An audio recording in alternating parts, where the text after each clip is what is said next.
Čau, jsem Douana a jdu za kluky z tokijského kostelu. Čau, my jsme Tokyo Kostel.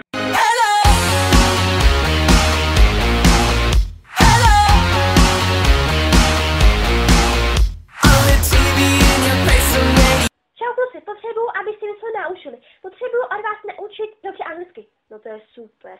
Co jsi říkal, Byle? A naučíte mě to teda? Ne. Prosím. Ne, nemůžem. Máte fakt cool songy. Jo, my víme. To byl vtip. Ty krávo. Ty vyjebraná děvko. Ty ten slouží. No tak to jako fakt není možný.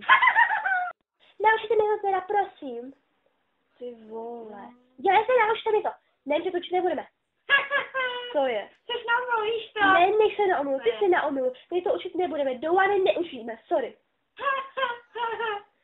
Haha.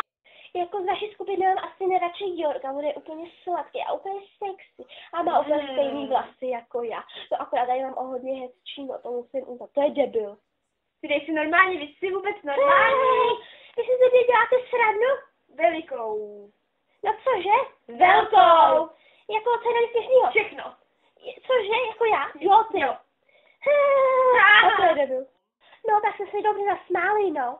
Jo, hodně. Takže jsem se nic neptala svě. Já tebe taky ne. No já vím, že jsem hezká, no. Jo, ty, jo. jo. No já vím. Ty jsi hezká, řekni to. Ty koště. Ty furie. Furie. Jo, furie.